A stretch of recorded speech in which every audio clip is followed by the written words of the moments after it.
Good morning, everyone, and welcome to the webinar. Today's webinar, we're going to talk about the Shingo Insight Assessment, as you can tell by the title.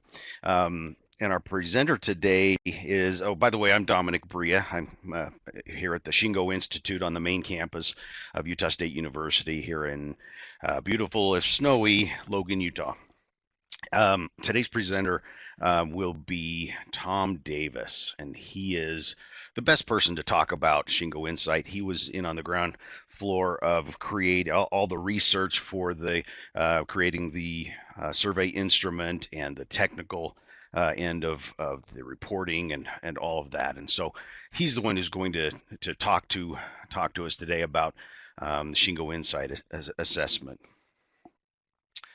Because today's webinar will be recorded, we're going to save all of your questions till the end of the webinar.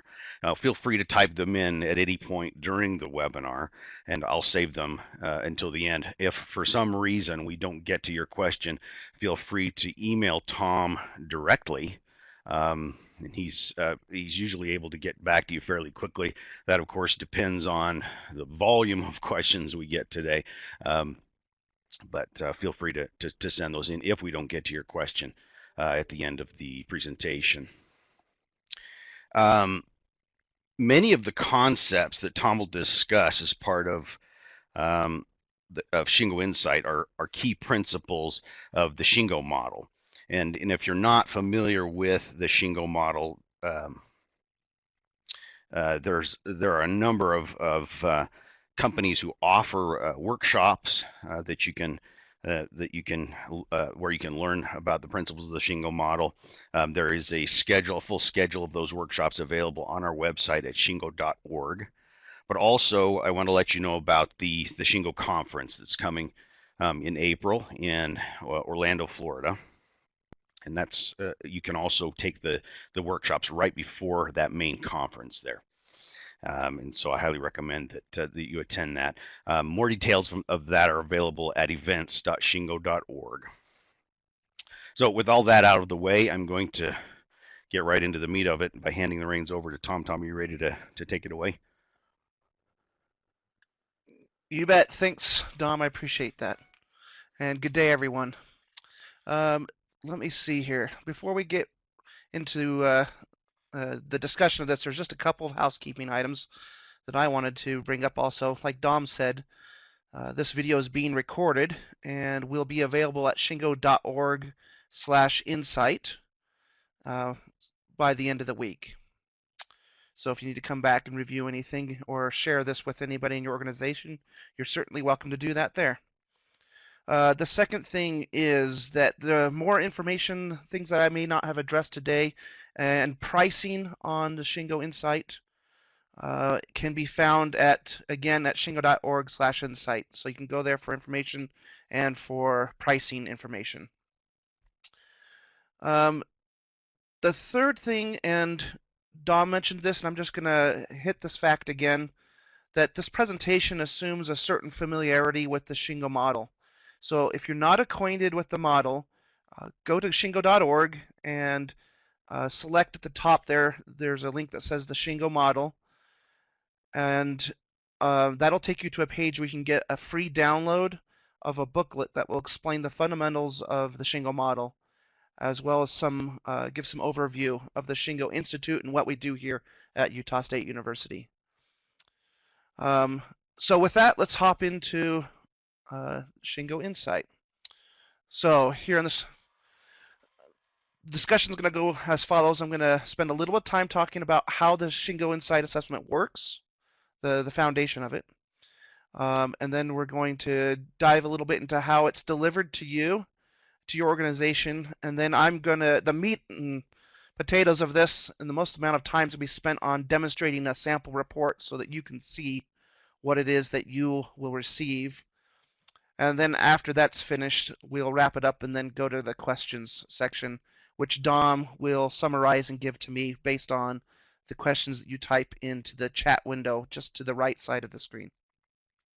So let me go on to the next page here. So, so this is how, in the Shingo model, this is how this the principle of how the Shingo Insight assessment works. The Shingo Institute defines culture as the sum of all the behaviors that exist in an organization.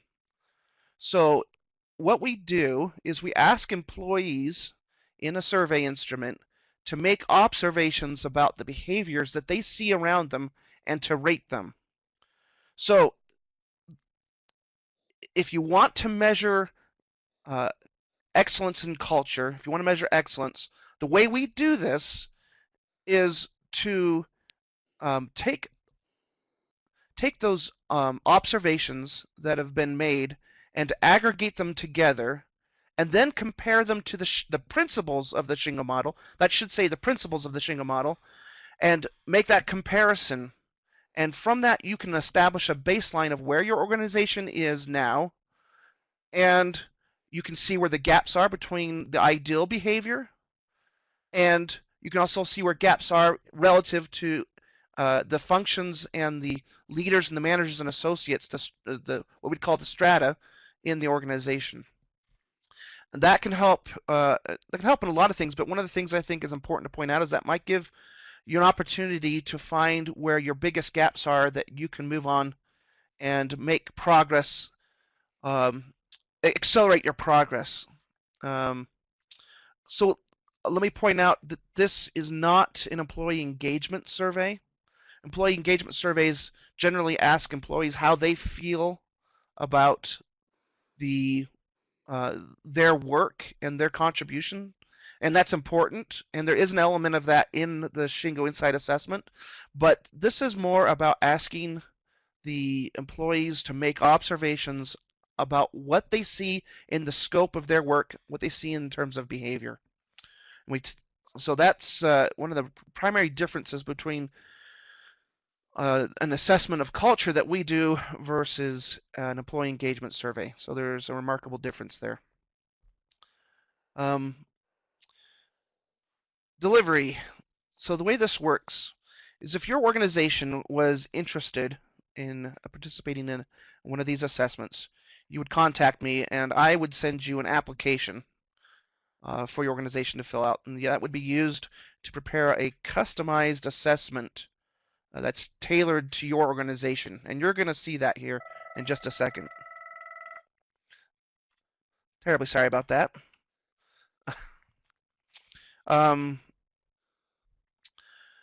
So when it says self-administered, what that means is that you will get 3 links from me. One link is for leaders, and one link is for managers, and one link is for everyone else, the associates of your organization. And it'll be up to your organization to take those links and give the link that's for your leaders to the specific people at the top of that organization who are considered leaders, and then give the ones to the managers who are considered managers, and then the one for the associates to everyone else. The reason we do this is this helps it helps stratify the results into leaders, managers, and associates with no overlap or anybody who's accidentally identifying themselves in the wrong category. And of course, again, the survey itself is online, and we will work to make sure that it can be delivered to your organization and that there's no problems with any kind of firewalls or any kind of security, so that everyone can take it. Then, generally speaking, especially in manufacturing, what a lot of people end up doing is putting in a kiosk of in like the break room or some place where it's accessible, where people will take an opportunity when it's available to them to go and participate and do the survey. I'll say at this point that right now the survey typically takes 15 to 20 minutes per individual to fill out, and we're working on ways to make sure that that's as quick and painless as possible. And then the third point there, the report that you receive back from us is an online report, and that's most of what I'm going to show you today. That online report is interactive and allows you to filter and dig through data and discover answers to questions you might have. So with that, let me go ahead and do the demo here. So I'm going to change modes here. So give me just a second.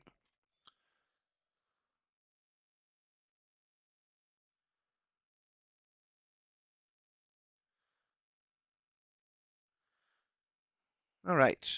You should see my screen here, full screen. This is the Insight report. And there's at the top, you see that there are 6 pages that we're going to review.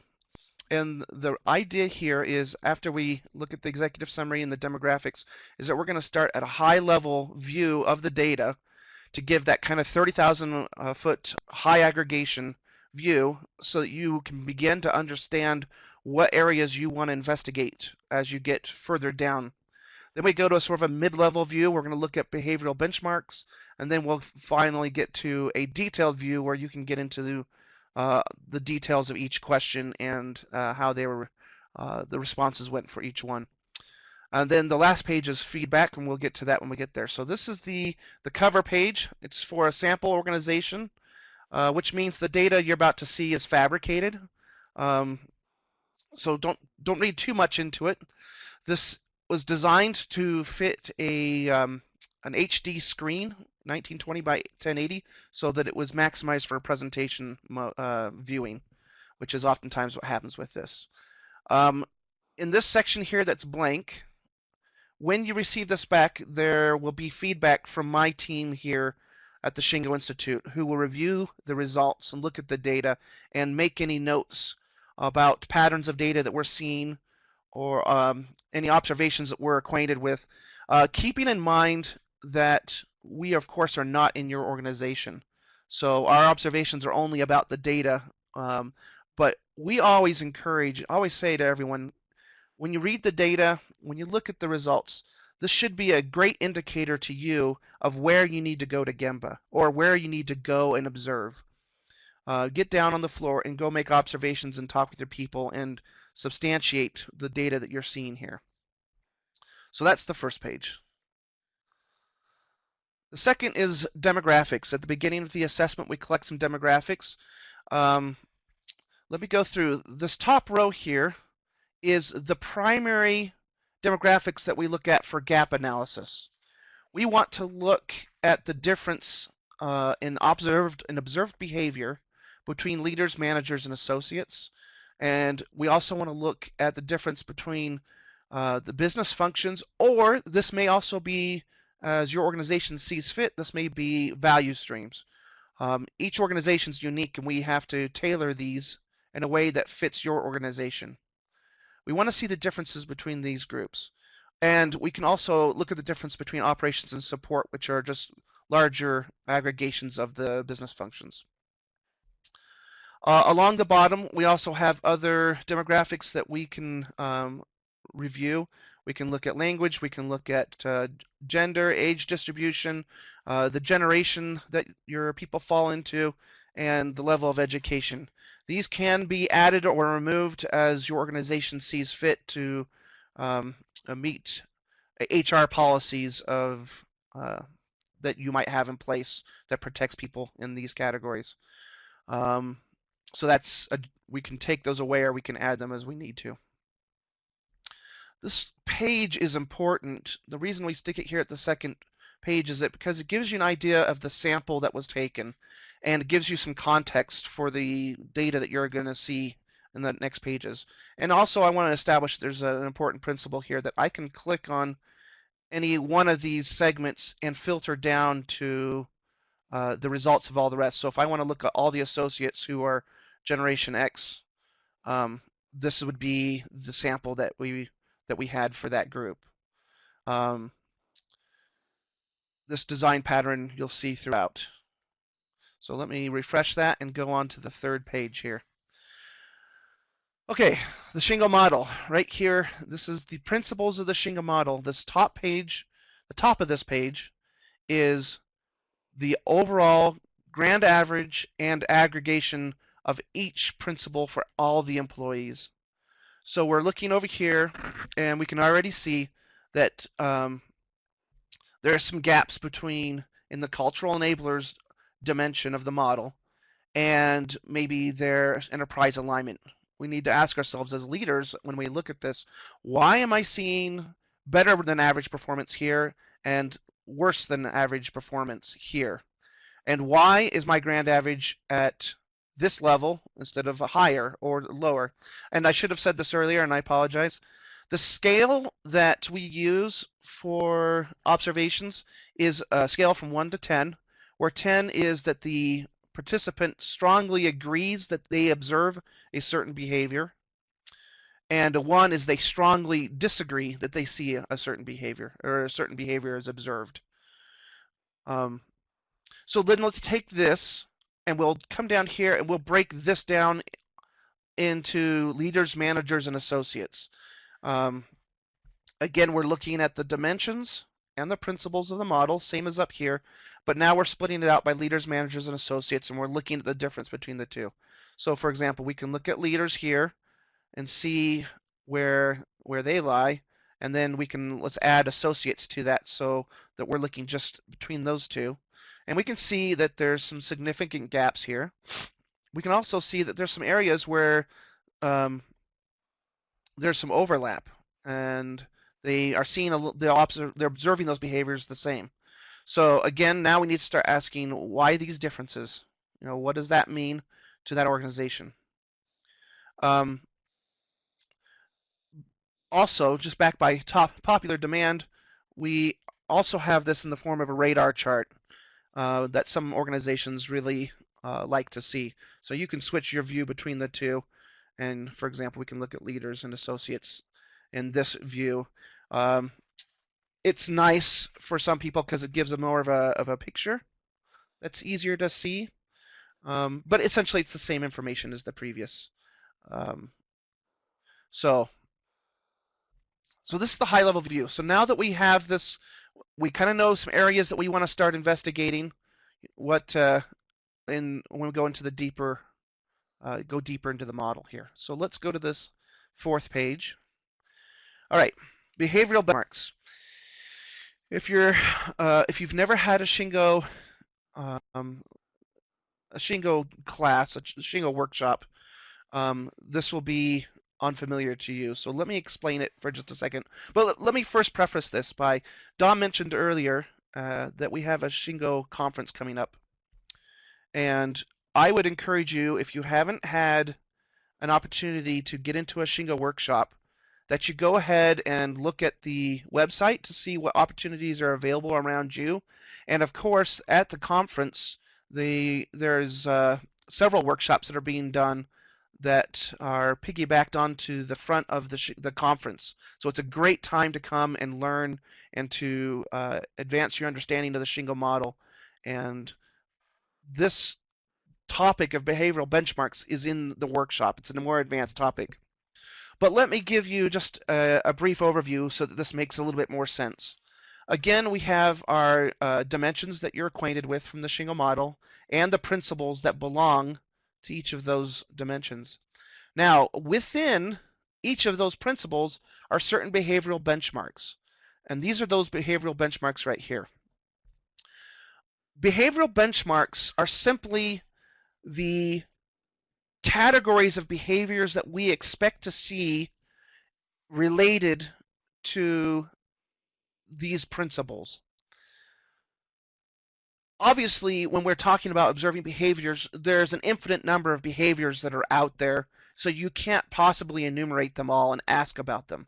So what we have to do is we have to categorize them, and this list that we have here is not it's not an exhaustive list.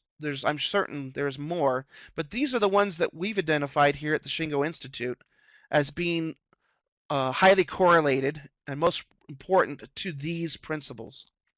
So, for example, if we were talking about focus on process and we were talking about design, for example, I just come down here to this little dictionary and say these are behaviors associated with we design our processes to minimize waste.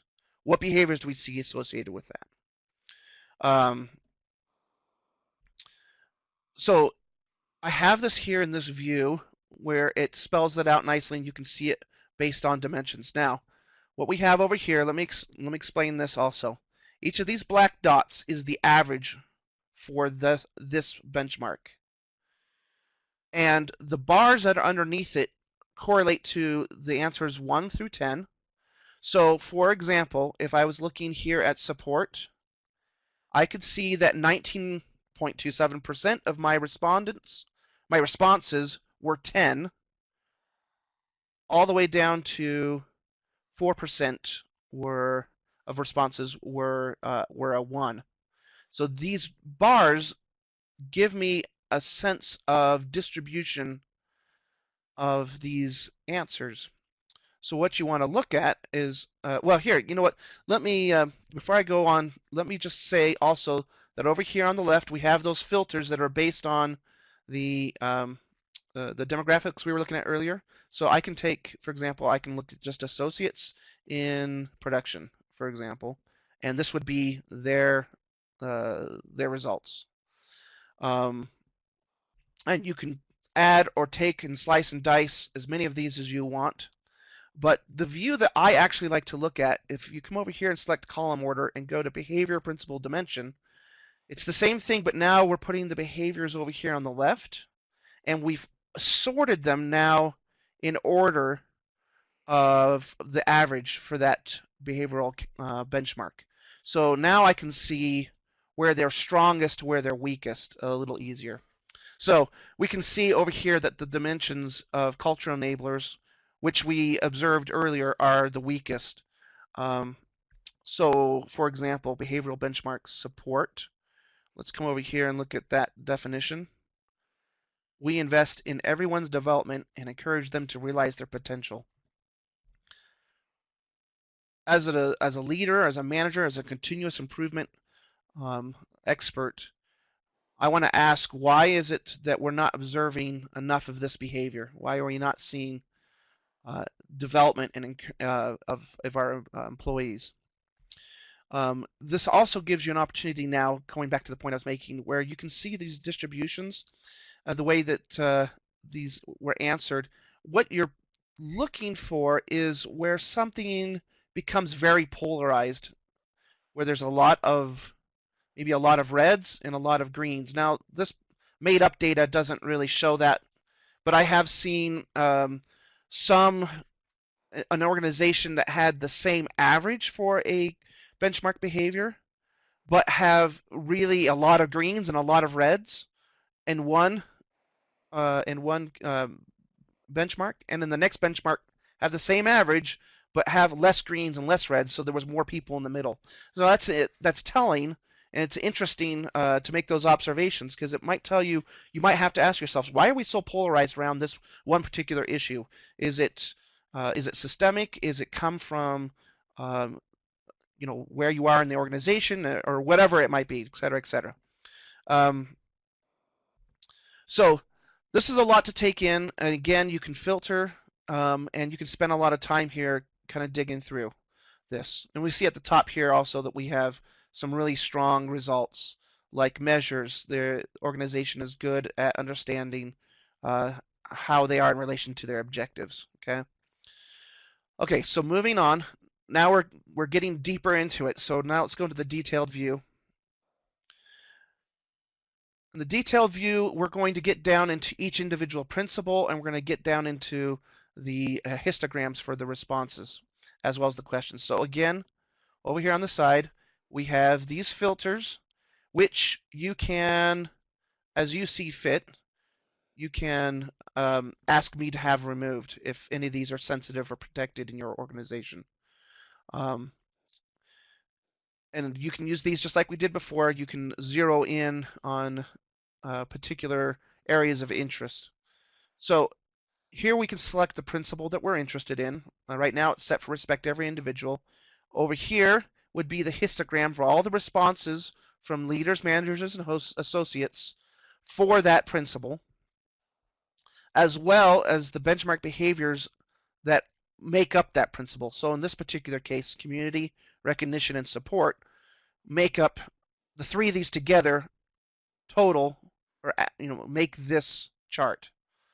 At the bottom, we have the same diagram we had before. All I've done is simply lifted it from the previous page and put it here again so that you could see it in one page without having to flip back and forth between pages. And then lastly, we have the questions. These are the questions that were actually asked to the associates, to the employees as they were taking the assessment. So you can kind of zero in here and we can look at things. Again, we could come here and let's take a look at support in this organization, and now these are the answers that we got for each of those the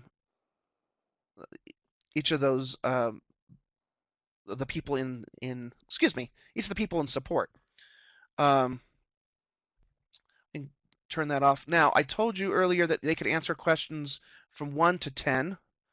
And that was not completely correct. I saved this to the last here, but we give the employees an opportunity to answer 2 other answers, and that is they do not know the answer to the question, and the question is not relevant to their work. This is really interesting. And I'll show you why. So not relevant to my work means when they read this and say, it's not relevant to my work, it probably means that they don't see how it relates to them. And then does not know the answer may be an indicator to you if there's a lot of that around a particular principle or around a particular question. It may be an indicator that there's a lack of training, for example, around that idea or around that principle. So let me go up here and give you an example here from create value for the customer.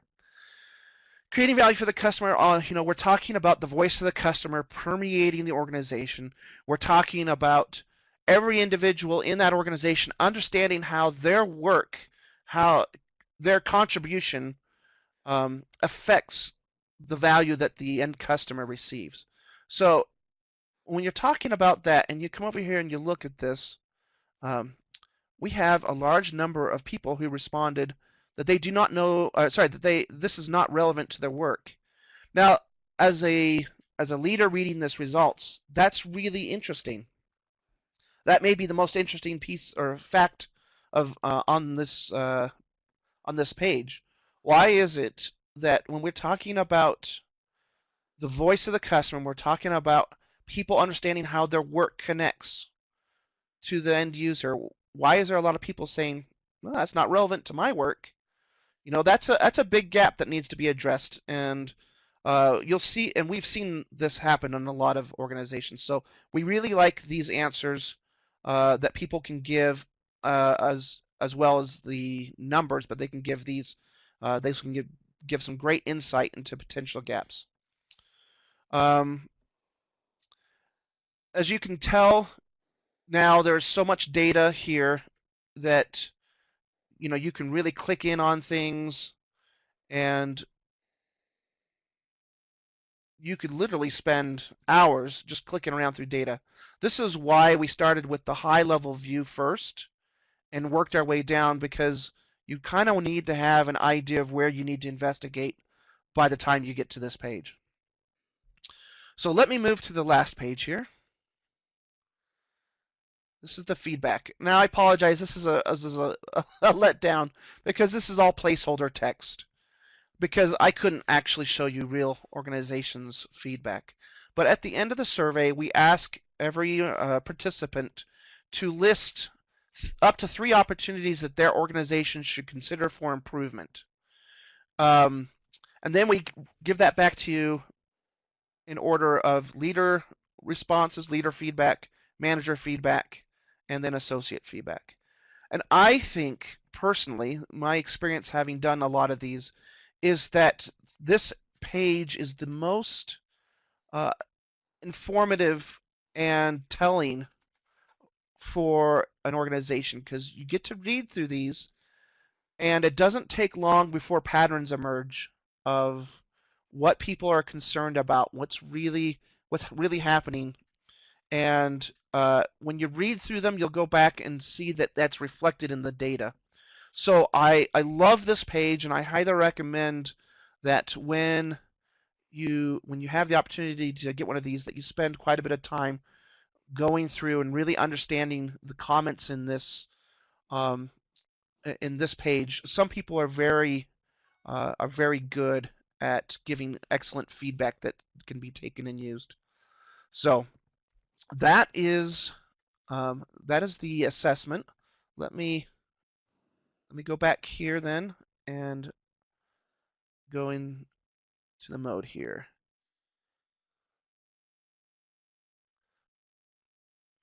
So give me just a second as I put this back up.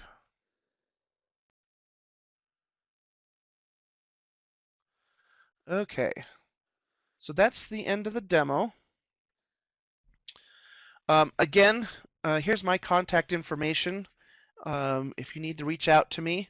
And I want to once again point out that there is the shingo.org/insight webpage for more information. And then I think at this point I will turn it over to Dom to wrap up with the question and answers. Okay, we've had a few questions that were emailed in, but we've had a couple asked that we can see here. Frank's asked a couple of really good ones.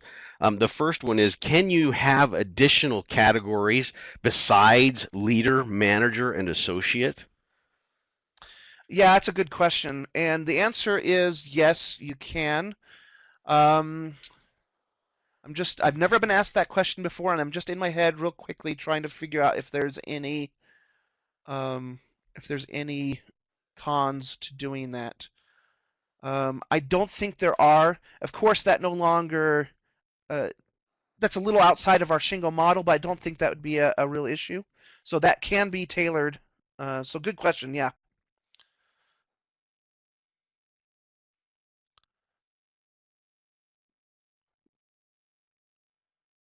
Tom?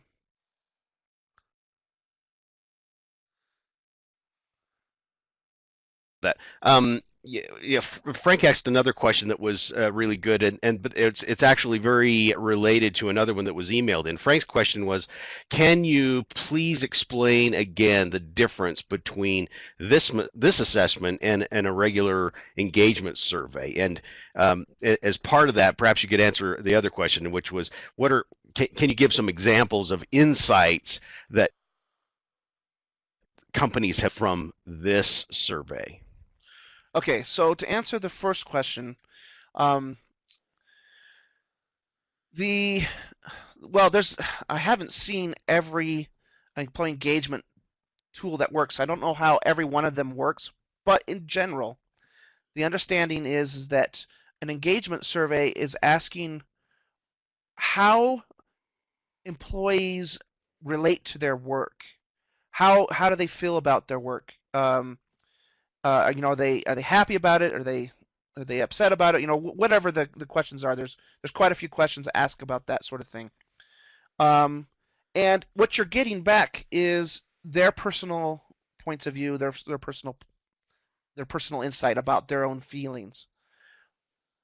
With this assessment, we are asking them to take a look at the area of their scope of work, the area around them, and to make observations about behaviors they see in others, right?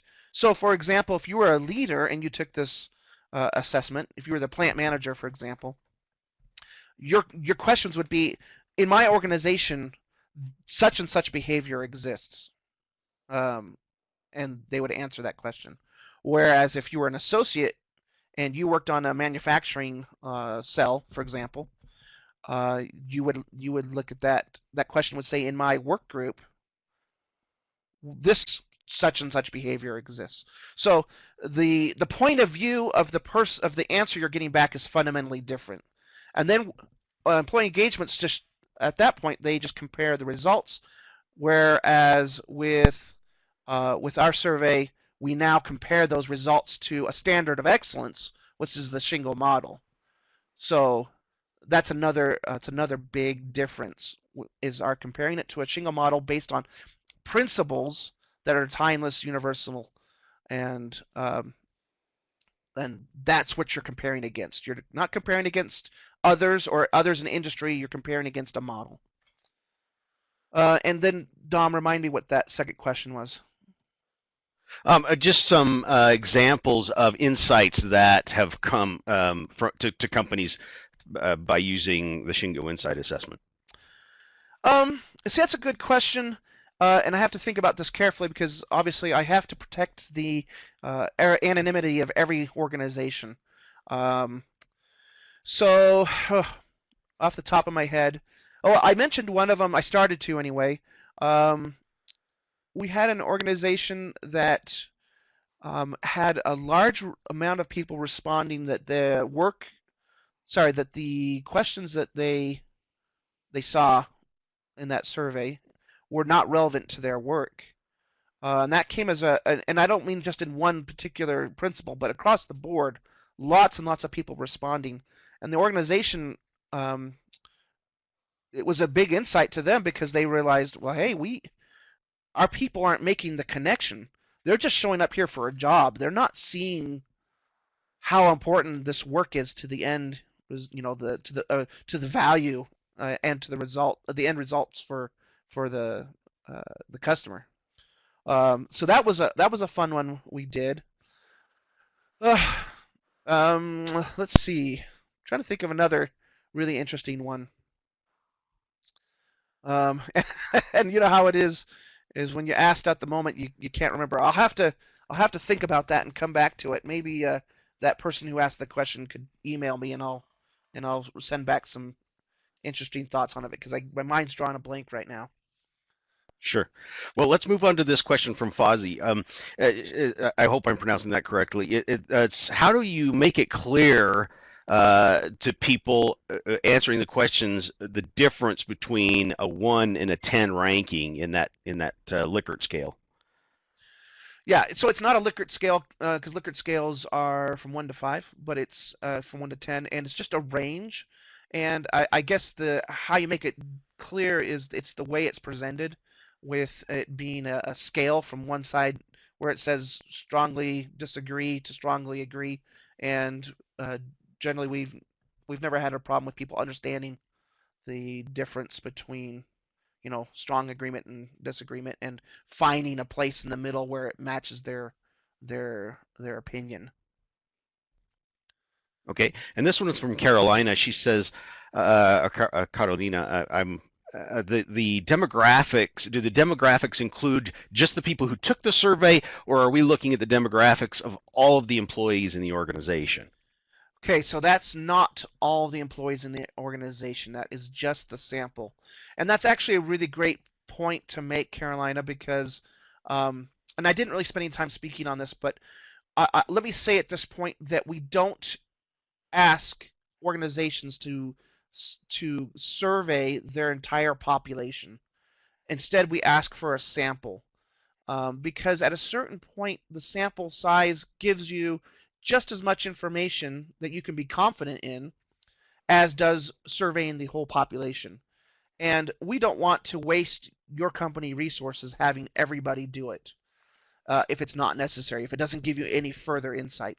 Now, it turns out that subject is a little more complicated than that because it also depends on the granularity of the feedback that you want to get.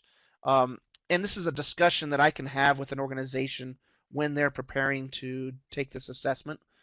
But let me just say that the general principle is that the smaller your organization is, the bigger the sample needs to be relative to the population. So if you're like a group of 50 people, you're probably going to want to have all 50 people take a survey. And being honest, a lot of organizations who do this just go for it. They go for the whole population. They say, well, no, we just want everybody to do it. And of course, not everybody does, and so they do end up with a sample. But when you start getting into large organizations, thousands of employees, there comes a point, first of all, where we want to break the assessment down into multiple assessments for multiple areas.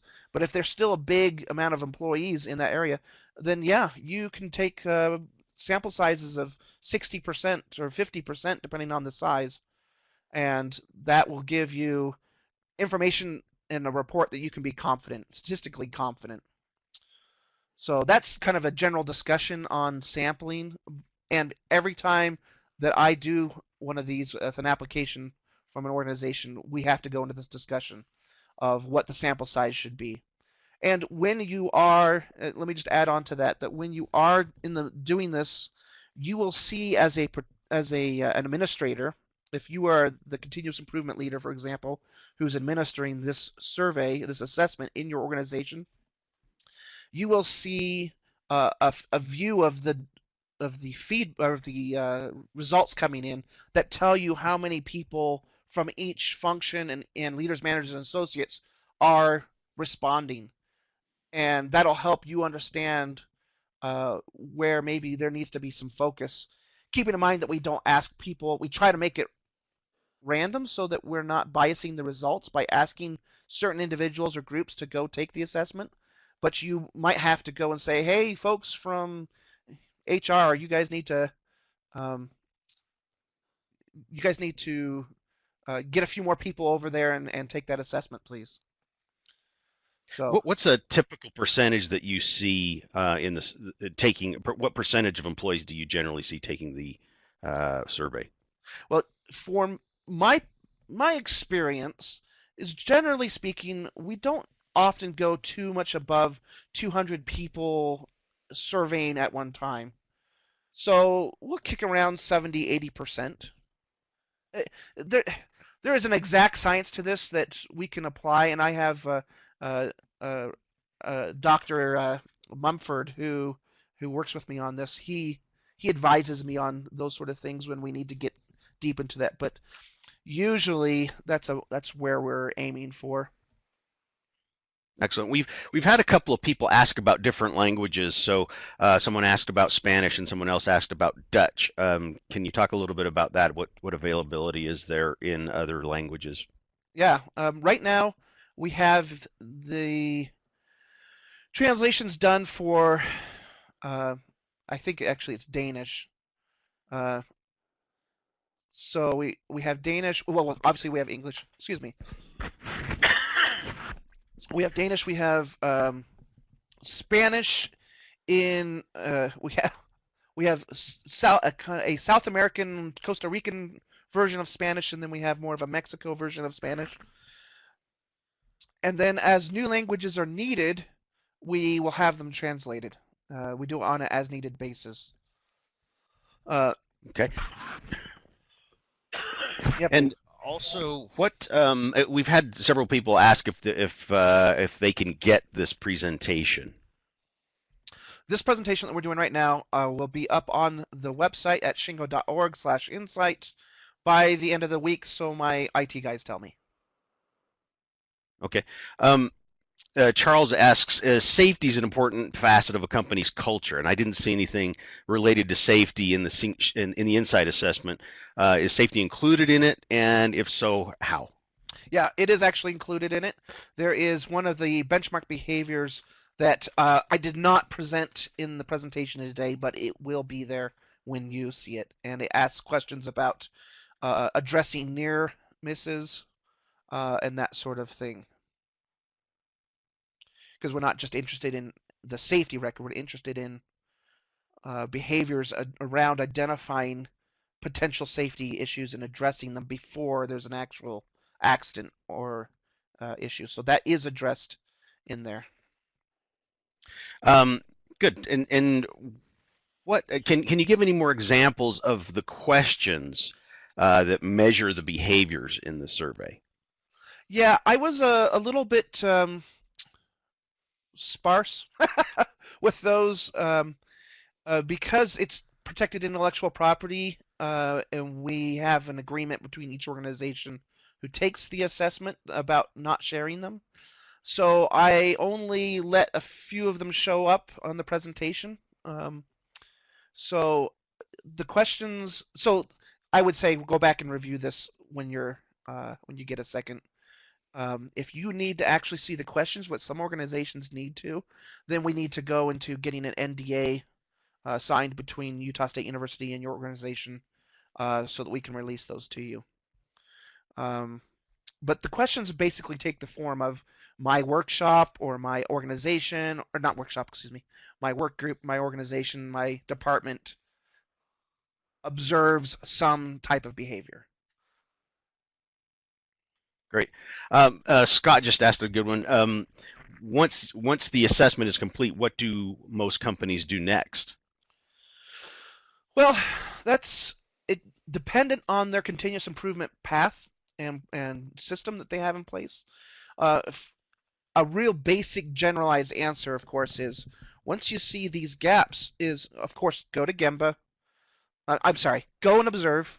Go and observe. Go find out from your people what's going on, and then go and look at the systems that are in place that are driving the driving the wrong behavior or not driving the right behavior well enough.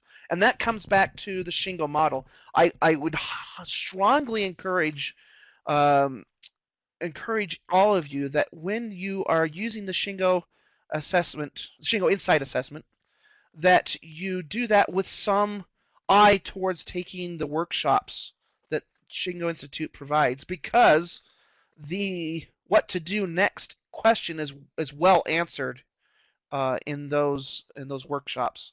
There is one that's specifically called Build, and it has a great deal of the components about identifying behaviors and then identifying the systems that drive the results, the ideal results that you're looking for. And of course do it in much more detail than I'm explaining it.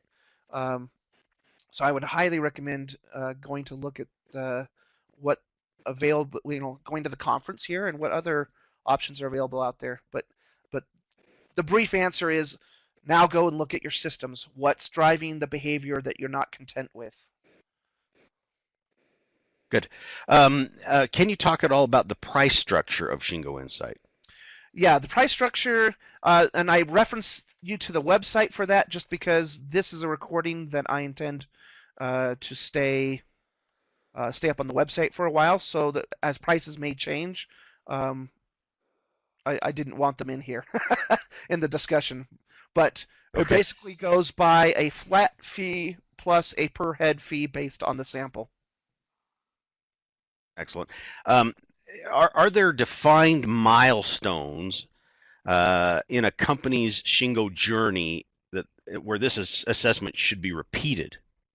Yeah, so it's designed, our thought is that an organization should, on their journey, use this periodically to see how they're improving.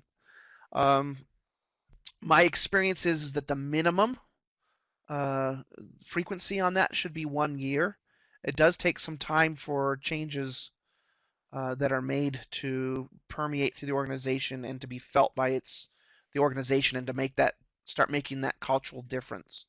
As far as a specific milestone, I don't have any, but I'd certainly entertain any thoughts that anybody out there has on what those should be. That would be excellent feedback for me. Excellent. Now, suppose that someone wanted to set up a private workshop within their company. What should they do? You know what? That's a great idea, and that can be done. What I would do is I would reach out to Amy Sadler, who is the affiliate manager. She manages all the affiliates, and the affiliates, in case you don't know, and I should have prefaced this, affiliates are the people throughout the world, the organizations throughout the world, who are licensed by the Shingo Institute to teach our material. And they have classes all over the world, workshops that they're putting on that are Shingo workshops. And you can go to the website shingo.org and see where and when those are, and you can see who our affiliates are and who's close to you. And if you'd like to get into the workshops and have them done in-house, I would definitely talk to Amy Sadler, and her email, I'm just going to say it here because I don't have any way to write this, but her email is amy.sadler@usu.edu. Oh, and I've just put that. I've just typed type that into the messages there so you can email her if you like. She would love to help you get connected to the right folks who can do that for you.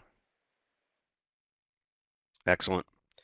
Now, as we wait for other questions to come in, I just wanted to take a moment and reiterate that I encourage you to go and check out events.shingo.org to come to look at the agenda and the speakers that are going to be happening at the 30th Shingo Conference. So this is the 30th one. We've been doing this for 30 years now, going to companies and examining them. And so we've got some interesting things that come out of them. So just wanted to mention that one last time. This question is another one from Frank, and he's saying we've got multiple clinics with relative close proximity. Would the test need to be administered separately for those specialties?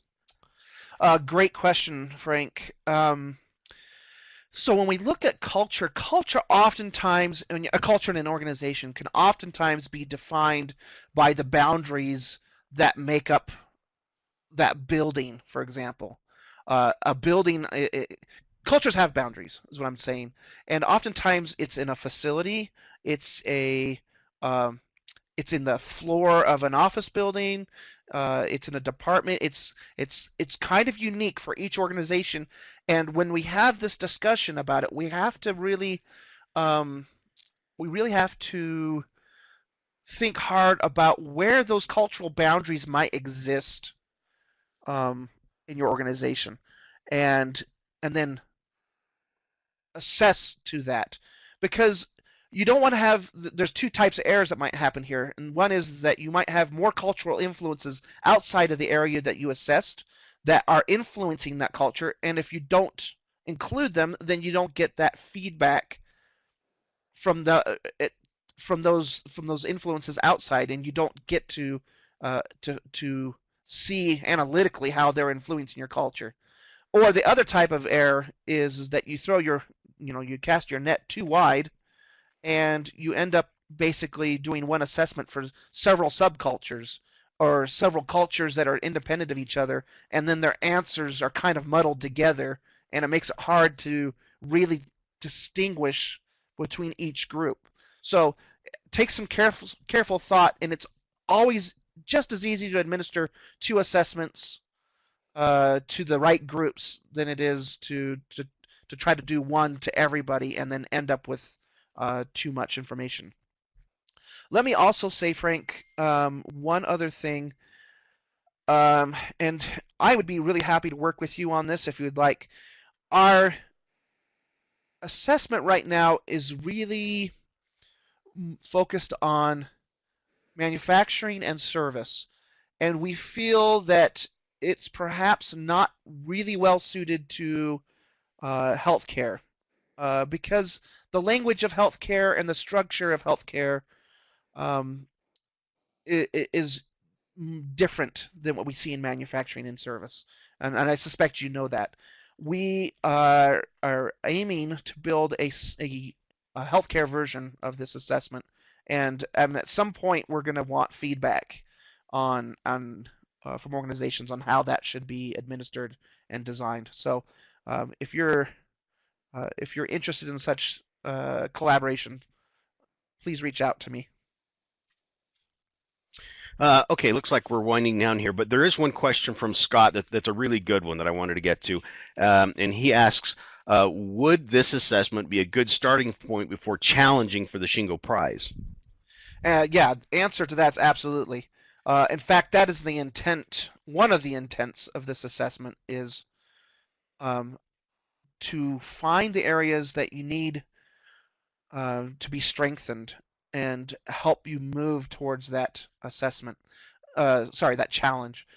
I will give you this one caveat. Give yourself enough time to make the adjustments that you see before that you see in the assessment before challenging. If the time is too short, you may not have enough time to make the cultural changes and the systemic changes that need to be in place before you're ready to challenge. Excellent. Um, I let's see.